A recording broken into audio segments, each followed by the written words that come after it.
Hi అందరికీ నమస్కారం. Welcome to black news channel. మనతో పాటు గెస్ట్గా ఉన్నారు రామబ్రహ్మం గారు. సార్ నమస్తే. సార్ నమస్తే అండి. సార్, టీడీపీ కార్యాలయంపై దాడి కేసులో మాజీ YCP MLA Vallabhaneni Vamsi arrest అవ్వడం అయితే జరిగింది సార్. సో ఈరోజు ఆయన కలవడానికి జగన్మోహన్ రెడ్డి గారు వస్తున్నారంట, కలుస్తారట. మరి దీనిపై మీరేమంటారు? వల్లభనేని వంశీ టీడీపీ కార్యాలయంపై దహనం కేసు అదొకటైతే, దాంతోపాటు ఆ కార్యాలయంలో పనిచేస్తున్న ఎస్సీ పిల్లాడు హర్షవర్ధన్ అతన్ని కొట్టడం, కులం పెట్ట దూషించడం అదొక ఎస్సీ కేసు అయింది. ఆ నేపథ్యంలో హైకోర్టు, సుప్రీంకోర్టు నుంచి ఆయన ఏదో కొన్ని కండిషన్స్ వెళ్ళి తెచ్చుకున్నాడు. తాత్కాలికంగా ఆ కేసు అట్లా నడుస్తూ ఉంది, పక్కన పెట్టి ఉంది. ఈ సందర్భంలో అసలు ఇతన్నే బెదిరించి లేదంటే చంపైన ఆ కేసును విత్డ్రా చేయించుకుంటే అసలు కేసే లేకుండా పోతుందన్న అత్యాశతో అతను ఆ పిల్లాన్ని కిడ్నాప్ చేయడం, హత్య చేస్తానని బెదిరించడం, కుటుంబాన్ని బెదిరించడంతో అతను తాత్కాలికంగా ఆ కేసు భయపడి వాపసు తీసుకున్నట్టు సెల్ఫీ వీడియో చేసిన సంగతి మనకు తెలుసు. బయటకు వచ్చిన తర్వాత ఇలా చేశాడని చెప్పి విజయవాడ పట్టణంలో అతను మళ్ళీ ఎస్సీ కేసు పెట్టాడు. ఇప్పుడు ఆ కేసు కంటే ఈ కేసు పెద్దదైంది. దాంట్లోనేమో 71 ముద్దాయి, దీంట్లోనేమో నెంబర్ 1 A1 వంశీ. గోటితో పోయేదానికి రోకల పోటు అన్నట్టు రోకల స్థాయికి తెచ్చుకున్నాడు ఆయన. ఇప్పుడు ఆ కేసులోనే అరెస్ట్ అయ్యి సబ్ జైల్లో ఉన్నాడు. ఆ సబ్ జైల్లో ఉన్న వంశీని పలకరించడానికి దొంగల ముఠా నాయకుడు జగన్ రెడ్డి వస్తున్నాడు బెంగళూరు నుంచి. ఒక పక్క చంద్రబాబు నాయుడు గారు టెంపుల్ కనెక్ట్ అంటూ తిరుపతిలో సమావేశం పెడితే జగన్ రెడ్డి జైలు కనెక్ట్ అంటూ తిరుగుతున్నాడు.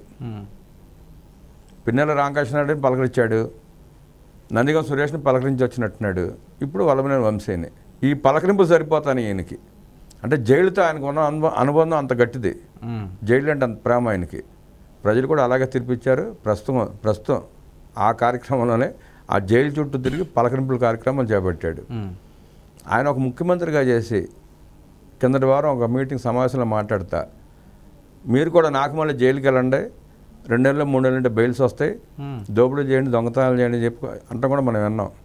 మీరు కూడా వినే ఉంటారు. ఆ నేపథ్యంలో ఒక మాజీ ముఖ్యమంత్రిగా, ఒక పులివెందుల ఎమ్మెల్యేగా తన కార్యకర్తలకు కానీ తన నాయకులకు కానీ అలా చెప్పడాన్ని ప్రజలు తీవ్రంగా వ్యతిరేకిస్తున్నారు, చీకొడుతున్నారు అన్నాడు. వ్యవస్థలు ఎట్టా ఊరుకుంటున్నాయి అర్థం కాని పరిస్థితి. ఆ మాట ఆయన అన్నందుకు ఆయన ఇమీడియట్గా అరెస్ట్ చేయాలి, కేసు పెట్టి. కోర్టులు కూడా సుమోటోగా కేసు తీసుకోవాలి, పోలీసులు కూడా సుమోటో కేసు పెట్టాలి. ఇప్పుడు సమాజాన్ని విచ్ఛిన్నం చేసే ప్రయత్నం చేస్తున్నాడు ఆయన. సమాజానికి తప్పుడు సంకేతాలను పంపిస్తున్నాడు. అంటే నువ్వు దొంగ అయితే అందరూ దొంగలు అవ్వాలా అని చెప్పేది అలాగే ఉంది కదా.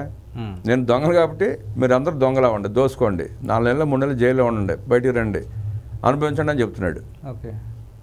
చట్టం ఎవరికి చుట్టం కాదు కదా, ఆయనకే చుట్టం కాదు. కాకపోతే తాత్కాలికంగా కొన్ని వ్యవస్థలు ఆయన కాపాడుతూ ఉండొచ్చు. కాకపోతే అల్టిమేట్గా శిక్షే. కోర్టులు అంత ఆషమాషిగా ఏం వ్యవహరించవు.